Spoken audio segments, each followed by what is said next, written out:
Nyinyi ni wadau muhimu sana katika kuhakikisha kwamba hawa punda wanakuwa salama salimini, na uzazi wa punda uko mbali, sio kama ng'ombe kama anazaa leo kesho kutwa. Yaani unaweza kushangaa punda akazaa leo akata miaka 5 bila kupata mtoto. Kwa hiyo kiujumla, nyinyi ni wadau wakubwa sana kuhakikisha kwamba hawa punda wanaongezeka. Juzi kuna lori limeonekana limejeza punda, wanakoenda hatujui. Serikali imekaa kimya, lakini hata hivyo niliripoti kwa STPU mkoa. Ile STPU amesema ataifuatilia kwamba nini watafanya na lile lori ambalo lilikuwa limejaza punda wanaenda kule Nairobi. Swala la utoroshaji wa punda kupitia kwenda nje ya nchi, na yenyewe pia tumeweza kuomba rai kwa serikali ili iweze kushughulika na hii kadhia ambayo inaonekana punda wanaendelea kuisha siku hadi siku. Tunaomba rai kwa serikali juu ya uvushaji au utoroshaji wa punda kutoka Tanzania kwenda nchi jirani, waweze kutilia mkazo na kudhibiti hii mianya ambayo punda wanapitia, kwa sababu ni pengo kubwa sana kwa wafugaji na watumiaji wa punda, ambao punda wao wanapotea.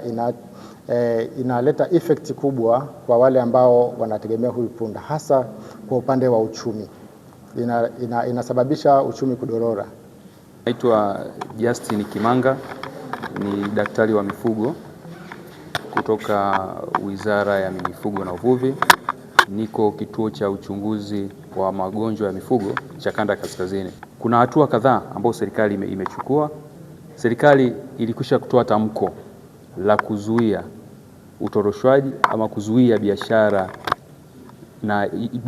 ya uchinjaji na utoroshwaji ya mnyama punda, na tamko hilo linatekelezwa, na katika vituo vyote vya ukaguzi na mipakani kuna wataalamu ambao serikali imeweka pale, wataalamu wa mifugo ambao wanafanya kazi katika hivyo vituo kuzuia, kuhakikisha kwamba hakuna biashara yote ambayo inaendelea maeneo hayo na hakuna mnyama punda ambaye anasafirishwa.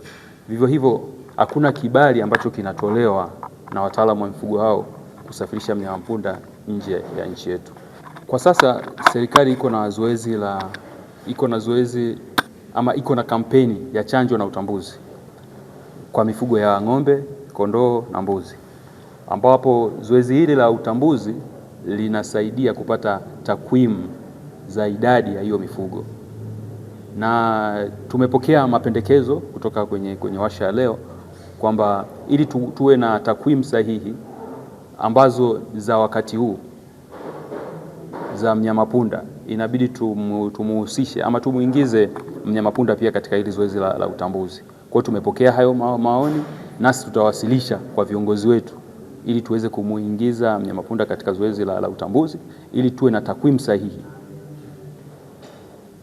Ujumbe wetu kwa wananchi ni kulingana na tamko ambalo limetolewa na serikali la kuzuia biashara ya mnyama punda, nasi pia tunazidi kuwahimiza wananchi na kutoa rai kwa wananchi kwamba watambue umuhimu wa kuzuia hiyo biashara, wasiuze wanyama, lakini pia kutengeneza mazingira mazuri kwa mnyama punda kwa maana ya kumpa lishe bora, lakini kumwekea mazingira mazuri kwa maana ya makazi na kutumia nira nzuri ama vifaa bora katika kuwabebesha mizigo katika kazi wanazofanya kila siku.